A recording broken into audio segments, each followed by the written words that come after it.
Pierre, avec JF, il fait un balado sur la rue Alexandre. Le quartier Alexandre, en fait. Fait qu'on on parle à des gens qui ont habité le quartier ou qui habitent encore le quartier, puis savoir l'évolution qu'il y a eu. Puis toi, t'as-tu habité le quartier? Non. T'es pas dans le coin, hein? Non, ben je suis pas dans le coin, non, je suis plus centraux. Mais j'ai fréquenté le quartier il y a bien longtemps. Puis ça a-tu changé, tu penses? Y a-tu Ben, une différence entre il y a combien? Il y a 15... Oh, fier, bien plus que ça. Il y a 30 ans, quoi? Oh, 60... 16. Je pensais que t'avais rien que 50, là. Attends, là. T'es un petit peu plus vieux, mon cher. Ben, puis c'est quoi la différence, disons, avec ton jeune temps à aujourd'hui? C'est pas pareil. C'est-à-dire que là, il comment... J'imagine que c'était... Tu sais, c'était la période hippie. Il y avait la bebelle, il y a eu ensuite le café Virgule. Ensuite, il y a eu le Battleur. Ensuite, il y avait de bien en belle. Ensuite, il y a eu Filament. Tu sais, il y a eu Open de bar. Tu sais, je veux dire, la vie a recommencé, puis là, ça a été délaissé. Puis là, je trouve que ça manque d'amour encore. Mais ça peut venir. On va voir. On va voir de la volonté politique. Puis est-ce que tu trouves que entre les commerces qu'il y avait, que tu m'as nommé à l'époque, et les commerces qu'il y a aujourd'hui, est-ce que on se retrouve à peu près dans le même genre d'ambiance? Ou, Non, ben non, on est autre temps, hein. Mais non, il y a une vie qui reprend, ça a l'air, en tout cas, là. Vous écoutez Revitalisons, une enquête citoyenne sur un petit quartier au cœur du centre-ville de Sherbrooke. Un quartier qui, il paraît, était plus vivant dans le passé qu'aujourd'hui. Mais est-ce vraiment le cas?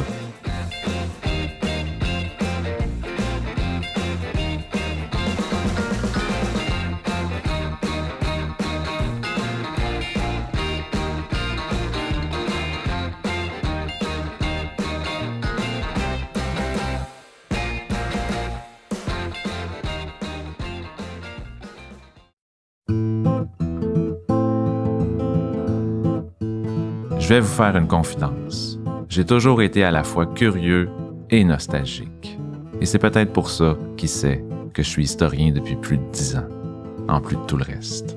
Pendant ces années-là, j'ai fait de l'histoire majoritairement en lisant des articles, des lettres, des rapports, puis des livres aussi. On peut faire de l'histoire avec juste ça, si on veut. Par contre, quand on s'intéresse à un secteur moins connu comme le quartier Alexandre, c'est pas suffisant. Souvent, les écrits manquent. Et c'est pour cette raison-là que j'ai commencé à faire ce qu'on appelle de l'histoire orale, c'est-à-dire de discuter avec des gens encore vivants qui se souviennent du passé puis qui peuvent en témoigner. Des personnes comme Pierre Noël, justement, que vous venez tout juste d'entendre et que mon preneur de son a interviewé. Si vous êtes un habitué du centre-ville, vous avez sûrement déjà croisé Pierre. C'est un artiste visuel qui a aussi été clown à ses heures, qui a habité dans le quartier en plein milieu des années 70. Comme plusieurs autres citoyens à qui j'ai parlé qui ont cet âge-là, disons, il véhicule le mythe que le secteur allait très bien à une époque puis qu'à un moment donné, il a vécu une sorte de déclin. J'ai vraiment envie de creuser cette question-là. Qu'est-ce qui s'est produit pour que le quartier que plusieurs qualifiaient comme un coin génial dans le temps soit si mal vu par certains aujourd'hui? Pour le savoir, on va aller voir ensemble ceux qui ont vécu son histoire. Des gens comme Pierre. Par contre, juste avant, j'ai envie de vous faire écouter les mots de ceux qui m'ont parlé du secteur en 2019. C'était pour un autre projet, mais vous allez voir, c'est pertinent.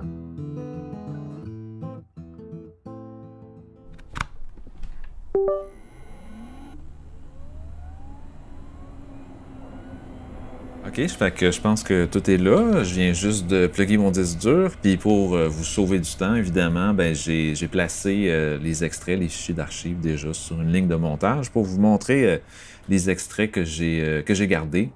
Et je vais commencer par le premier extrait qui est je pense qu'il est mon extrait préféré, qui est un moment où est-ce que Alain de la Fontaine, que je vais vous présenter plus tard, me parle de son expérience avec le quartier. Donc on écoute ça. À cette époque-là, je m'impliquais beaucoup dans la revitalisation de la rue Alexandre. C'était une rue d'artisans, une rue de petits endroits un petit peu avec un caractère plus intime. Et là, à ce moment-là, il y a eu une association des marchands de la rue Alexandre qui ont fait... Il y avait des boutiques qui s'ouvraient un petit peu partout, différentes boutiques. Donc, on a essayé de revitaliser ça, mettre de la vie là-dedans. On a fait avec la ville, on a demandé qu'ils se plantent des arbres, qu'il y ait des fleurs. Fait que je me suis impliqué beaucoup, moi, en tant que marchand. Puis ça a continué avec le Loup-Bar. Donc voilà un premier bout d'entrevue, de l'entrevue que j'ai faite avec Alain. Et j'ai choisi ce premier bout-là à vous montrer parce que, en fait, c'est ça, ça montre que Alain, dans le temps, s'impliquait dans une association de marchands.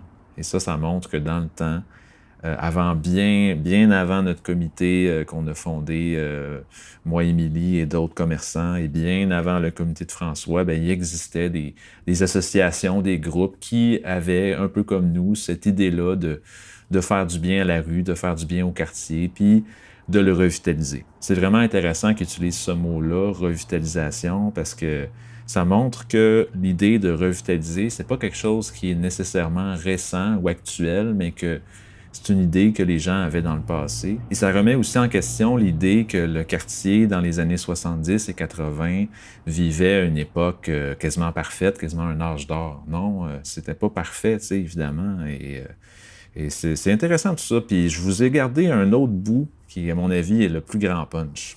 Ça a été une rue qui a toujours été comme sur le bord de fonctionner. Une rue qui est sur le bord de fonctionner. C'est particulier ce qu'il dit là, puis ça, encore une fois, ça amène une nuance au mythe de l'âge d'or du quartier Alexandre. Mais il ne faut pas trop sauter aux conclusions quand même, parce que c'est vrai que dans ce temps-là, pour avoir entendu d'autres personnes m'en parler, là, ben, le quartier était sur une belle lancée. Et une belle lancée qui a quand même laissé des héritages, je dirais, ouais, dont un en particulier que je savais pas que Alain m'a appris. Il y avait le Battleur qui a ouvert, qui était un restaurant végétarien. C'était quand même d'avant-garde, là. C'était une coopérative, il était 6. D'ailleurs, il y a un des propriétaires qui s'est en allé à Vancouver, qui s'est mis à faire des fausses saucisses, des saucisses au tofu, qui s'appellent des produits Yves. Et que vous voyez là, ça, c'est un ancien du Battleur. Donc, c'est ça l'extrait. C'est Alain qui parle que dans un restaurant végétarien qui existait à l'époque sur la rue Alexandre, qui s'appelait le Battleur, il y avait un des copropriétaires qui s'appelait Yves, qui, lui, un peu plus tard, un peu après son passage au Battleur, a développé une recette de saucisses végétariennes qui a amené la naissance des produits Yves. Et les produits Yves, je ne sais pas si vous connaissez ça, mais c'est pas rien. C'est toute une gamme de produits végétariens, des saucisses végé, des bacon végé, du salami végé. Et ces produits-là, il n'y a pas juste ça à Sherbrooke, là. Il y a ça partout dans toutes les épiceries du Québec, puis même dans toutes les épiceries du Canada, je pense. Et ça fait très longtemps que ça existe. Et c'est vraiment, en tout cas, pour un végétarien, pour moi, c'est quand même quelque chose d'apprendre que le fondateur de ça, qui paraît est millionnaire aujourd'hui, c'était quelqu'un qui a eu un restaurant végétarien sur la rue Alexandre. Et en plus de ça, peut-être à un niveau plus local, il y a des commerces qui étaient sur la rue Alexandre à l'époque, puis qui ont déménagé, mais qui aujourd'hui sont des commerces d'envergure à Sherbrooke. Écoutez ça. La bibliothèque GGC a commencé sur la rue Alexandre, ça s'appelait le Café Olive à ce moment-là. Il y avait la boutique La Randonnée qui est devenue Atmosphère, qui était au coin d'Alexandre et King. La boutique Atmosphère, juste pour vous dire, c'est une boutique de plein air qui a été très longtemps sur la rue King, puis qui aujourd'hui vient tout juste de déménager dans le local de l'ancien Costco. Donc maintenant, c'est une très grande boutique à Sherbrooke qui continue de prendre de l'ampleur, mais qui est née dans le quartier Alexandre. Donc, la rue Alexandre a laissé des héritages. Ah oui, c'est vrai, je vous ai pas présenté Alain, celui qu'on écoute depuis tantôt. Alain, c'est, disons, un pilier du centre-ville. Pendant plusieurs années, c'était le directeur général du théâtre Granada, la deuxième plus grande salle de spectacle à Sherbrooke, située sur la rue Wellington. Mais le Granada, c'est un peu de l'histoire récente dans le cas d'Alain.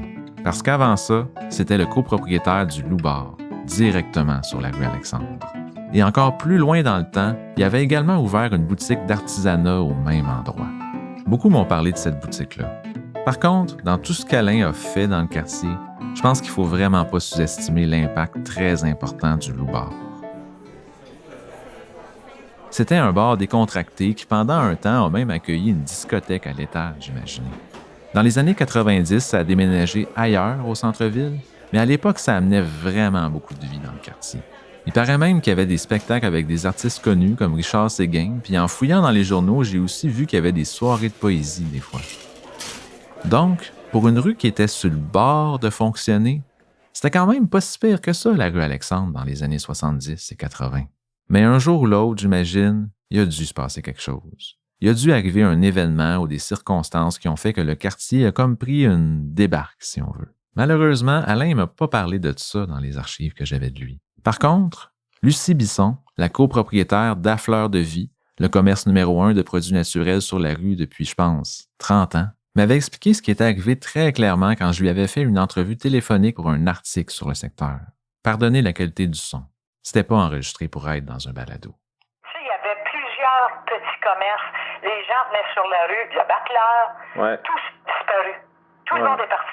C'est comme si c'est devenu une rue qui, à vrai dire, on est les seuls qui sont restés quasiment vivants. Il n'y avait plus rien sur la rue. Alors ça a été bien dommage. À chaque fois qu'il y avait un commerce qui fermait ou qui partait s'installer ailleurs, c'était désolant. Et c'est pour ça que la rue Alexandre est devenue comme un peu ignorée, si tu veux. Alors qu'avant, la rue Alexandre, les gens allaient là, puis c'était comme le petit quartier, le fun. Il y avait toutes sortes de petites boutiques intéressantes, tu sais. Et là, il y avait des gens qui achetaient aussi les bâtisses, puis tu sais, c'était pas... Tu sais, là, il y avait des piqueries, il y avait... C'est ça, là. Il y avait une partie de la rue Alexandre, là, qui faisait peur au monde, si tu veux. Wow, c'est assez clair quand même, hein? C'est pas pour rien que je me suis souvenu que j'avais ça dans mes archives. C'est intéressant ce qu'elle dit, mais j'avais envie d'avoir d'autres détails. J'ai donc été voir une personne qui connaît très bien Lucie, son frère. Comme elle, il est aussi le copropriétaire d'Affleur de Vie.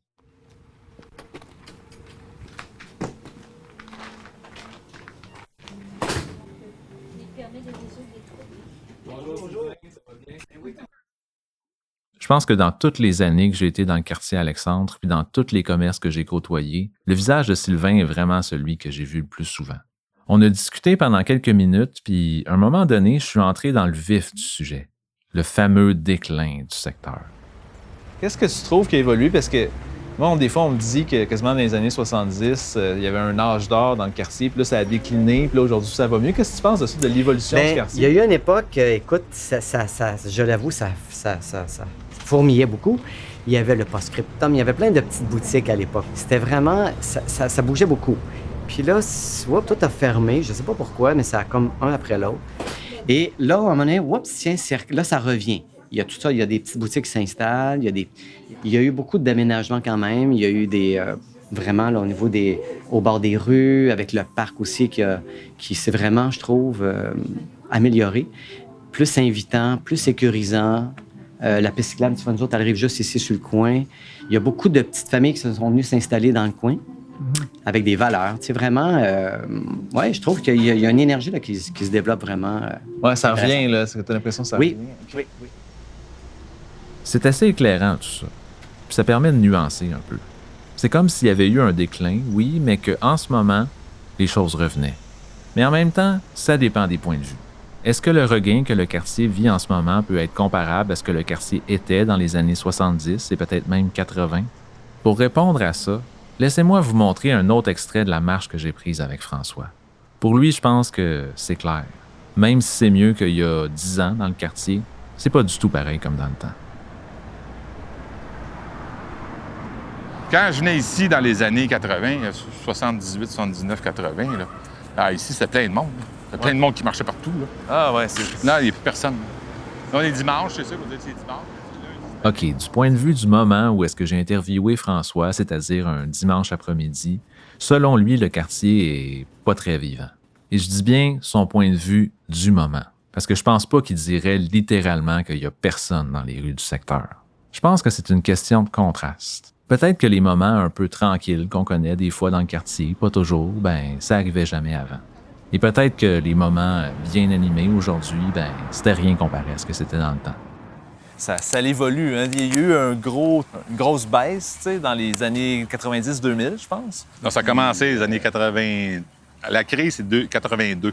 Le taux d'hypothécaire a monté jusqu'à 22 %. Ah oui. OK, tu penses que c'est une cause, ça? Oui. Les gens n'avaient plus d'argent pour investir. Là. Les banques ne prêtaient pas. C'est la crise économique en 82. Là. C'est une grave crise qu'on a vécue. Là. Les gens perdaient leur maison. Les taux à 20 Le taux d'hypothécaire est monté pendant 6 mois jusqu'à 22 %. Oui, c'est terrible. Aujourd'hui, on crie.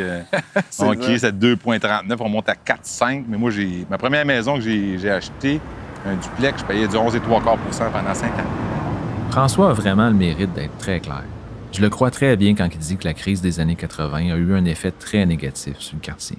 Je le crois sur parole, mais gourmand comme je suis, j'avais besoin d'autres détails. J'avais besoin de parler à quelqu'un qui était là peut-être dans les années 80, oui, mais aussi dans les années 90. J'ai réfléchi à ça en me promenant dans le quartier, puis ça n'a pas été long que j'ai trouvé. Je me suis dit que je pourrais parler à Marie. Marie qui est la copropriétaire d'un des salons de coiffeurs les plus célèbres de la rue. Bon, tantôt. Bon, let's go. Fait que, un autre marche dans le quartier Alexandre. Fait que... pardon. Bon, allô, ça va bien? Colombe, oui. On connaît bien. Tu vas souvent aller aux Herbes Folles? J'y vais, oui. Je suis allée quelques fois avec ma fille, entre autres. Moi, la première fois que j'ai habité sur la rue Alexandre, c'était ici, justement, en haut des Herbes Folles, en 1991. OK, en haut de Fleur de Vie. En haut de la Fleur de Vie à l'époque. C'est avec Sylvain qui est encore le propriétaire. Ça fait peut-être 5 ans qu'ils sont déménagés de l'autre côté de la rue? Oui, à peu près, oui. Qui ont pris l'emplacement du restaurant chez Bert, qui était une institution à Sherbrooke où tu voulais manger de la vraie bouffe de grand-mère. C'est là que tu allais. Tu avais du vrai ragoût de pâte de cochon. Ah oui, OK. Oui. En face, c'était chez Léo. Ça a été le dépanneur du quartier pendant des années. Je pense que tout le monde qui habitait dans le quartier ont été chez Léo ou ont travaillé chez Léo. OK, c'était le dépanneur. C'était le dépanneur. En haut, il y avait une salle de danse en ligne. Fait que t'avais les vendredis soirs puis les samedis soirs plein de petits messieurs et de petites madames qui venaient danser en ligne. Puis après ça, ils allaient chez Léo chercher leur grosse bière. Ici, au coin, il y a eu, la boutique ésotérique. Ouais. Ça a été là longtemps. Librairie Isis, ça, je me souviens. Exactement. J'ai ma petite phase ésotérique. Ouais. Fait que c'est ça. Fait que eux, ils ont été là longtemps. Ici, c'était chez Mauve.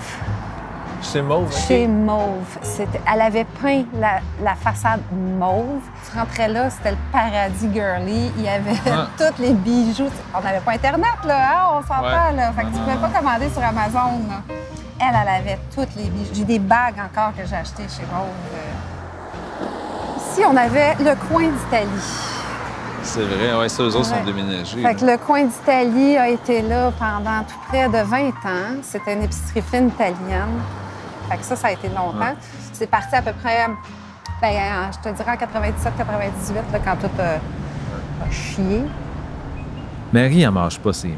Il y a vraiment eu un moment où est-ce que le quartier a pris un bon coup, et dans le sens négatif. Elle m'a parlé de tout ça, puis je lui ai demandé pourquoi c'était arrivé. C'est dommage que la rue Alexandre a été réputée la rue dégradée de la ville. Pourtant, c'était la rue la plus populaire du centre-ville. Ouais. On peut continuer d'ailleurs, je peux continuer. Oui, mais ça, je trouve ça intéressant parce que quand j'entends des gens parler de la rue Alexandre dans le temps, on dirait que c'est comme s'il y avait eu un genre d'âge d'or, tu sais. Oui. Puis que là, ça avait tombé. Je sais pas si tu connais Richard Gilles Perrault, tu sais, un monsieur qui a une barbe. En tout cas, lui, il me parlait du temps de la rue Alexandre. Il disait, il y avait plein de cafés, il y avait plein d'affaires. Puis là, à un moment donné, ça a tombé. Bien, c'est la crise économique de 96. OK. C'est là. Puis ils ont fait l'opération Carcajou. Ils ont rentré toutes les Hells Angels en prison. OK. Fait que là, les gangs de rue sont rentrés, la prostitution mineure est rentrée, la drogue dure est rentrée à Sherbrooke. Fait qu'on n'avait pas de drogue dure à Sherbrooke, à part de la coke, là. Okay. Mais tu sais, on n'avait pas d'amphétamine, on n'avait pas de pilule, on n'avait rien de ça. Les Hells ne voulaient rien savoir. Puis les prostituées, ben, c'était des majeurs et non pas des mineurs. Ouais. Puis les filles étaient protégées aussi, tu sais. Fait que quand ils ont rentré toutes les Hells Angels, ça a tombé, puis il y a eu la crise économique, ça a été terminé. Ah ouais. C'est là que ça a dégradé. La crise économique et le départ des motards. J'avoue que je l'avais pas entendue, celle-là. C'est assez particulier, mais j'imagine que l'exode d'un joueur criminel majeur peut laisser place à pire, sauf que, je sais pas pourquoi, mais j'ai pas envie de m'avancer là-dessus. Je vais laisser cette question-là aux criminalistes. Mais en dehors de cette théorie-là qui est à vérifier, je pense, faut dire que ma marche avec Marie m'a vraiment fait voir c'était quoi qu'il y avait dans le secteur pendant les années 90. C'était révélateur tout ce qu'elle me disait, mais j'avais envie d'en savoir plus. J'ai donc fait des démarches pour rencontrer un homme avec un profil différent. Une personne qui n'est pas un commerçant ni un propriétaire privé comme François, mais qui est un acteur du domaine de l'économie sociale puis des coopératives. C'est pas un hasard qu'il y a eu des coopératives qui se sont implantées plus ici. Je vous présente Jacques Côté, l'ex-directeur général de la coopérative des Cantons de l'Est qui a déjà aussi habité dans le quartier. Le quartier ici a été au cœur de... ça a été au cœur d'un mouvement communautaire dans les années 70. Tu sais, dans les années 70, moi, je n'étais pas là, je suis arrivé un petit peu après, mais dans les années 70, il y a eu comme une explosion du mouvement communautaire partout au Québec. Puis à Sherbrooke, ça s'est passé pas mal ici dans le quartier. Moi, je militais dans le temps... à l'époque, là, je militais au mouvement des chômeurs-chômeuses, là, puis on avait on avait un appartement sur la rue Aberdeen, tu sais, puis c'était là qu'on faisait nos réunions. Puis l'association des locataires était un peu plus bas sur la rue Laurier, puis fait qu'il y a eu une vie communautaire. Puis les coops étaient associés à ça. Puis il y avait une espèce de vie sociale là, ça bougeait un peu dans le quartier à cette époque-là. Effectivement, comme Jacques le dit, plusieurs groupes communautaires sont nés dans le quartier Alexandre. Et une autre personne m'a également raconté qu'il y avait eu quand même beaucoup de manifs dans le coin. D'une certaine façon, le secteur aurait donc joué un rôle central dans l'histoire du mouvement communautaire à Sherbrooke. Ce constat-là renforçait aussi l'idée que j'avais que le quartier était peut-être une sorte d'incubateur. Un lieu de fondation pour des commerces et des produits qui existent toujours aujourd'hui, mais également pour le communautaire et les coopératives. C'est donc vrai que des entreprises et des organismes quittent le quartier Alexandre, mais parfois, c'est pour continuer de prospérer ailleurs. Mais maintenant, revenons à notre petite enquête sur le mythe de l'âge d'or du secteur, parce que Jacques a apporté quelques bémols à cette idée-là, justement. Comment c'était dans le quartier? Comment tu l'as vu évoluer, le quartier ici? Tu sais, je sais que tu disais, tu l'appelais le petit centre-ville dans le courriel. Comment tu as vu ça évoluer? Ça a-tu évolué en ligne droite? Comment tu perçois ça avec le recul ici? J'imagine que tu venais quand même des fois. Je vivais ici, moi. Tu vivais? OK, directement ici. Oui, j'ai vécu sur la rue Sanborn de 5-6 ans, là. Oui. Je te dirais que le quartier, il est bien plus mollo maintenant qu'à l'époque, là. Ah ouais, mollo dans le sens criminalité? Oui, c'est ça. Okay. Moi, là, je me souviens, quand je suis arrivé, là, c'était un peu la fin, là, mais il y avait la guerre il y a une espèce de guerre de motards qui a existé à Sherbrooke à l'époque, là. Ouais. Puis c'est les Hells Angels, là, il y avait deux gangs, puis là je me souviens plus quelle gang était quelle gang, là, mais il y en a une qui a gagné sur l'autre, puis c'est devenu les Hells Angels là, pour le contrôle. Puis le centre-ville était un peu associé à ça, là. Il y avait comment je dirais? Il y avait des bouts là, où on pouvait pas traverser le parc Racine, là, parce qu'il y avait du monde qui gardait des gros chiens, puis que c'était leur domaine, puis que c'était plus rough un petit peu. Là, oui. Maintenant, là, c'est un quartier bien tranquille. Là, c'est même un quartier très agréable. Là, À l'époque aussi, ça l'était, mais il fallait que tu sois dans la gang. Il fallait que tu connaisses le monde. Moi, quand je suis arrivé, là, j'étais un peu un étranger. Fait que... la vie de quartier était plus serrée, tu sais. C'est ça. Ça fait que là, t'étais un étranger un petit bout, là, tu sais. Puis, ce qui s'est passé aussi, c'est que les enfants sont disparus. OK, ouais, moins de famille. Hein. Oui, moins de famille. À un moment donné, les familles ne venaient plus s'installer ici. L'école n'a pas fermé, mais elle s'est transformée... en école de musique, là. Oui, spécialisée. C'est pas des gens du monde du coin qui vont à cette école-là. C'est ça. Puis là, j'ai vu l'effet parce que quand l'école s'est transformée, elle s'est pas transformée d'un coup. Tu sais, il y avait encore des classes pour les gens du quartier, Puis tranquillement, les classes des gens du quartier ont disparu. Fait que ça a fait changer la dynamique du quartier un peu, là, tu sais. Okay. Il y a eu comme une petite période où c'était un petit peu plus bum. C'est révélateur ce que décrit Jacques. Le quartier était donc pas si parfait que ça, disons, dans les années 80. Mais en même temps, il fait aussi mention d'un boom économique qui se serait passé à cette époque-là.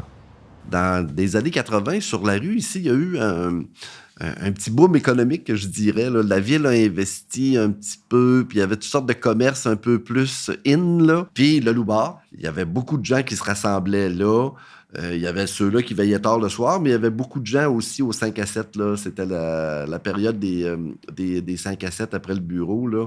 Puis les gens qui le fréquentaient, c'était des gens... c'était une place mollo, fait que ça allait très bien dans le quartier. Là, tu sais. OK. Puis ça, une place qui a été souvent. Là, quoi. Oui. C'était la place de rencontre. Là. Ouais. Je pense que c'est le temps de faire un premier bilan. Si je comprends bien, le quartier était peut-être pas si parfait que ça dans le passé. Mais quelque part dans la décennie 1980, il aurait vécu un regain, un petit boom. Par contre, c'est mêlant tout ça, parce que François me disait que le déclin du secteur s'était produit dans les années 80. C'est pas tout le monde qui a le même avis, mais si j'analyse ce que plusieurs personnes m'ont dit et mon propre vécu, j'ai l'impression que c'est plus au milieu des années 90 et début 2000 qu'un déclin ou qu'un processus de dévitalisation s'est enclenché. Mais encore là, c'est relatif, parce que je me souviens qu'Alain racontait qu'il avait travaillé à revitaliser le quartier dans les années 70. Donc, d'une certaine façon, même à cette époque-là, le coin était peut-être plus dévitalisé qu'on pense et il avait peut-être connu des meilleurs jours avant ça. J'avais donc pas le choix. Pour avoir une idée plus claire de l'histoire du secteur, fallait que je remonte plus loin dans le temps. Fallait que je cogne à la porte du plus vieux commerce de la rue Alexandre. Son nom est facile à retenir. Ça s'appelle Slick, une entreprise qui vend plusieurs outils spécialisés depuis le début des années 70 et qui était également voisine d'une quincaillerie qui date d'encore plus longtemps. Éric, le petit-fils du fondateur de cette quincaillerie-là et le propriétaire actuel du Slick, m'a donné rendez-vous devant son magasin juste avant de m'inviter à monter au 2e étage. Son 2e étage, ça n'a jamais été un succès. Ah oui, OK. C'était vide, là. Il n'y avait rien, il n'y avait pas de locataire. Ça, on pourrait trouver de l'information, mais il y a eu le syndicat de la ville de Sherbrooke qui était là. On a retrouvé des pancartes, d'ailleurs, depuis l'étage. Ah oui, en haut? En haut. Et puis, après ça, il y avait un coiffeur qui était en haut. Un coiffeur très connu à Sherbrooke. Puis, les salons de coiffure, je pense, les barbiers, là, c'était d'autres choses. Hein? Il y avait comme un syndicat, puis il y avait des conférences, puis des choses à respecter. C'était très organisé, puis il était très connu, celui qui était ici. C'est à peu près tout. Sinon, il n'y a presque rien eu. En fait, il y a une chose qui s'est passée en haut du commerce Slick qu'Éric n'a pas fait mention. Des cours de danse. Imaginez-vous que dans les années 60 et 70, le grand-père de ma conjointe a donné des leçons directement dans le 2e étage de cet immeuble-là. C'est fou pareil. J'ai confié ça à Éric juste avant qu'il m'amène dans une grande pièce où il avait étalé plusieurs photos historiques. C'est un peu là. Et ça date de quelle année? 1929. Ça, c'est la façade, mon Dieu. Ouais. OK. Fait que... Après ça, ici, 1932, ça, j'ai une partie de photos. Puis après ça, il a rénové avec la bâtisse qui avait une allure très moderne pour les années 40. Mais dans le fond, on voit un petit peu l'évolution, là. Fait que c'est parti de là, probablement, d'ici à là. Puis en 51, ils ont fait une bâtisse à 2 étages, une 2e étage. Ils ont séparé le magasin en 2. Et puis, un est devenu un restaurant. Ah, c'est ça, le truc de spaghetti qu'on m'a parlé. C'est rare, cette photo-là, l'American Spaghetti House. Là. Mes parents me disaient que ça faisait la file dehors pour l'American Spaghetti House. C'était comme le restaurant populaire de l'époque. Là. Ma mère m'amenait au bureau, et puis la serveuse à côté, qui était quasiment une amie de la famille, là, qui était bien connue, tout ça. J'avais mon verre de lait, mon biscuit avec les... Quand j'arrivais. Fait que, c'était des tables avec des jukebox à chaque table. Ah oui, OK. Mon Dieu, c'est beaucoup de jukebox. Des banquettes. Il y avait un jukebox à chaque table. Je me souviens pas le son ou ce que c'était, là. Mais je me souviens d'avoir joué avec ça. Il y a eu ici le restaurant le 404 pendant quelques années. Parce que l'American Spaghetti House quand ça a fini par fermer. Ça a été nébuleux pendant quelques années, mais il y a eu 404 qui était fine cuisine. Et puis, je pense que ça avait été dur sur le cholestérol à mon père, ça. Ah, OK. Il était pas mal. OK. Parce que c'était plaisant d'avoir le restaurant à la porte d'à côté. Et après ça, il y a eu un piano-bar pendant quelques années. C'était super d'entendre parler des commerces du temps. Éric et moi, on est deux amateurs d'histoire, donc disons qu'on tripait pas mal. Mais à un moment donné, je me suis rappelé qu'il fallait que je revienne à ma question principale. Finalement, c'était quand la période forte du quartier Alexandre? Je pense que le côté vivant était beaucoup dans les années avant moi. OK. Le côté très vivant, là. Peut-être jusque dans les années 70, probablement, là. OK. Parce qu'il y avait plusieurs magasins sur la rue.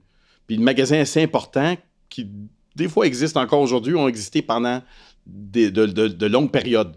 Je pense qu'il y avait 2 à 3 quincailleries sur la rue à un certain moment. Oh, okay. Je pense que les gens, la population habitait ici. Dans les rues en haut ici, c'était toute la population de la ville, ou à peu près, là, à cette époque-là. Éric me lançait une belle piste ici. La période dorée du quartier Alexandre n'aurait peut-être pas été dans les années 70 ou 80, mais plutôt bien avant, quand la ville était plus petite et qu'une bonne partie de la population était concentrée au centre-ville. On a donc discuté de ça ensemble, mais pendant que je lui parlais, j'arrêtais pas de me dire que ce serait vraiment intéressant de parler à des personnes qui étaient vivantes à cette époque-là, dans les années 1940 et 1950. Juste dans la petite brocante, là, il y a 2 vieux monsieur, là. On va aller leur parler une petite quinzaine de minutes. Bon, ben, je vais prendre une gorgée d'eau, moi aussi. Ouais, mon auto est juste là. Je te rejoins.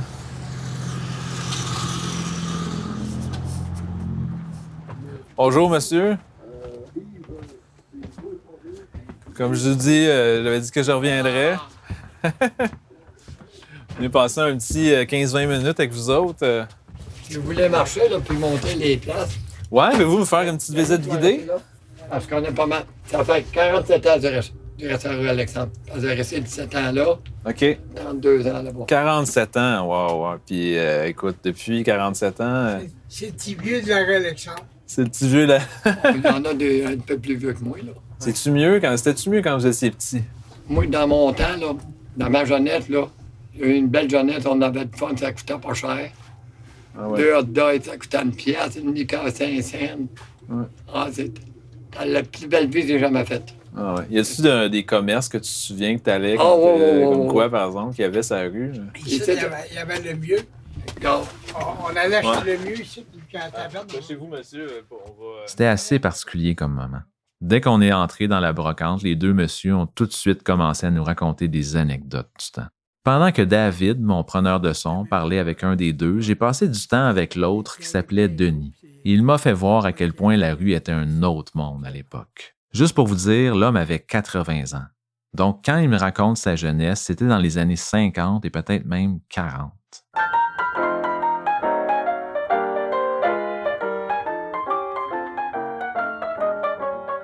Puis au coin, le sexe aujourd'hui, c'est à la pharmacie.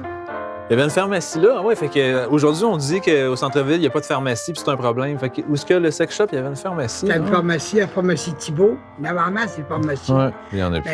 Les pharmacies aujourd'hui, ils vendent de l'huile, ils vendent toutes sortes d'affaires. Ouais, ils vendent des appareils photo quasiment. C'est plus les mêmes pharmacies qu'on avait dans notre temps. Trouvez-vous que la rue Alexandre, ça a évolué beaucoup? Trouvez-vous que c'est mieux aujourd'hui? Comment vous trouvez ça par rapport à avant? Mais avant, on avait gros du monde, beaucoup de monde à pied. Il y avait le chômage à l'autre bout. Ah ouais. Le chômage, ça attirait gros du monde. Parce que dans ce temps-là, on a cherché le chèque de chômage. OK. Sur place. Là, ça faisait ça. Mon oncle, le Poiret, il y avait un restaurant juste en avant. Puis la tête du restaurant, bien, il se remplissait. Le monde, il va y aller en attendant que le chômage il roule. Toi, quand tu étais jeune, tu habitais dans quel coin? Rue Peel. La rue Peel, OK, oui. Pas loin d'ici. Après ça, on a resté au bout de la rue Alexandre. On a peut-être été dans le centre. OK. Y avait-tu une épicerie dans le coin? Ah oui, il y en avait 3. 3? Ah ouais. Moi, j'ai travaillé pour Wilfrid Giroux. Il y avait au coin d'Aberdeen et Alexandre. Ouais. Il y avait Wilfrid Giroux. Au côté, il y avait, je pense, c'était Gilbert. L'autre bord de la rue, en avant, il y en avait un autre là, je ne me rappelle pas le nom, là. OK. Puis t'avais Croteau, puis il y en avait un autre, juste au côté de Croteau. Nous qui est, aujourd'hui, c'est...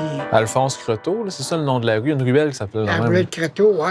Et au côté, c'était Dona Croteau qui avait l'épicerie.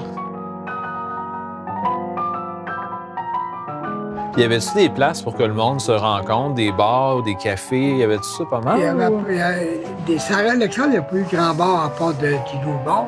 Ouais.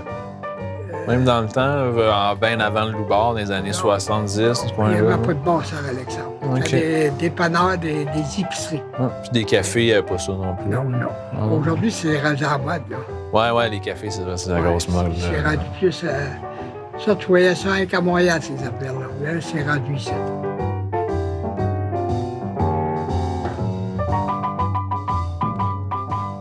Après qu'on ait discuté, j'étais convaincu. Pour qu'il y ait autant d'épiceries, de quincailleries et de pharmacies dans le secteur dans le temps, il fallait vraiment que la rue soit très vivante. L'âge d'or du quartier Alexandre, il y a donc plus de chances que c'était avant les années 60. D'ailleurs, si vous voulez un aperçu visuel du secteur dans les années 50, je vous invite à aller voir la superbe murale à ce sujet-là qui est située au centre du quartier. Selon ses auteurs, elle dépeindrait une journée normale de 1957. Et sur la murale, on remarque également le nom de certains commerces et le nom de certaines personnes du temps, comme le grand-père d'Éric. Mais l'élément qui me fait le plus sourire par rapport à cette murale-là, c'est son nom. Savez-vous c'est quoi? Les belles années.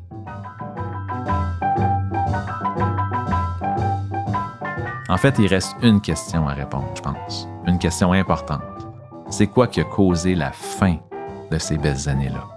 Malheureusement, les deux messieurs n'ont pas vraiment répondu à cette question-là, mais je l'ai posée à Éric, qui m'a donné une réponse quand même pertinente. Comment tu as senti ça, la transition? Est-ce qu'il y a un moment que tu as senti que le quartier a commencé à être moins vivant qu'il l'était? Il s'est arrivé quelque chose? C'est dur à dire, mais je pense que l'essor des centres commerciaux à l'époque, du Carrefour, les banlieues qui ont pris beaucoup de place, que Rock Forest a pris énormément de place, a fait qu'il y a beaucoup de choses qui ont disparu. Et puis, peut-être que c'était moins rentable un petit peu. Les restaurants sont partis. Mais je pense que le principal problème, ça a été... on n'avait pas les bâtiments, peut-être, qui valaient la peine d'être mis à jour. Ça n'a pas été fait. Fait que quand c'est pas beau, quand c'est pas pratique, qui va venir s'installer dans des petits locaux mal commodes, mal propres, mal entretenus, qui n'ont pas évolué? Dans les plus grands centres commerciaux ou même au centre-ville, les mêmes bâtiments sont là depuis longtemps et sont magnifiques. Ils n'ont pas besoin d'être changés. Ici, dans les années peut-être 90, peut-être plus, hein, là, peut-être que c'était comme démodé. On n'a pas su renouveler la rue à ce moment-là. OK, je pense que c'est le temps de résumer. Avec les témoignages que j'ai entendus et les recherches que j'ai faites, je pense que le déclin de la rue Alexandre ou sa dévitalisation à un certain moment aurait été causé par plusieurs facteurs. 2 crises économiques, l'étalement urbain, l'arrivée des centres d'achat, le départ des familles et, comme Éric le dit, peut-être un manque de renouvellement de la rue et de ses bâtiments. L'âge d'or du secteur ou son temps fort aurait plutôt eu lieu avant les années 60. Après ça, ça aurait tombé un peu. En fait, jusqu'à temps qu'un petit boom se passe dans les années 80. Mais cette remontée-là n'a pas été si longue que ça. Parce qu'au milieu des années 90, c'est là que les choses ont mal viré. Par contre, ce que je retiens de mes recherches, c'est que même si le quartier a vécu des hauts et des bas, il a été le lieu de naissance de plusieurs commerces et initiatives qui perdurent ailleurs à Sherbrooke, comme le Loup-Bar, la boutique Atmosphère, la bibliothèque GGC et bien d'autres. Parlant de ça, justement, c'est pas vérifié à 100%, mais selon Éric, son grand-père, qui tenait la quincaillerie dans le temps, aurait été l'initiateur d'une innovation majeure. Et non, c'est pas des saucisses VG cette fois-ci. Le grand-père Alcide a toujours été un petit peu artiste. Puis une des choses qu'il a faites, c'est pratiquement l'inventeur des mots cachés. Ah ouais, OK. Qu'on trouve dans les journaux un peu partout. Et puis, sa fille la plus vieille était partie, elle avait rencontré quelqu'un en Californie, à Palm Springs. Et puis, elle s'est mariée. Puis elle est toujours restée là-bas. Puis lui, il allait là-bas, puis il allait vendre ses idées dans les journaux. Puis j'ai des contrats en haut des gros magazines de l'époque, des gros journaux de l'époque là-bas, qui avaient lancé le jeu aussi, puis qui avaient eu un immense succès, puis il y avait des concours. Ah ouais. Puis après ça, probablement que les droits se sont... J'avais entendu dire qu'il y avait quelqu'un à Montréal qui faisait quelque chose de semblable, puis il avait vendu des droits. Le fait d'être le lieu de naissance de plusieurs bonnes idées et qui sait des mots cachés, c'est peut-être une force du quartier Alexandre. Et ce constat-là m'amène à une autre question, très importante. C'est quoi que le secteur a de spécial et d'unique qui fait qu'il y a des gens qui ont envie de s'investir dans le quartier et même de passer au-delà des préjugés qu'on entend sur lui? C'est ce qu'on va explorer dans le prochain épisode. Le balado Revitalisons est une production et une réalisation de Jean-François Vachon. Prise de son additionnelle et mixage final, David Elias. Merci à la ville de Sherbrooke d'avoir appuyé le projet et, surtout, d'avoir donné la parole au quartier.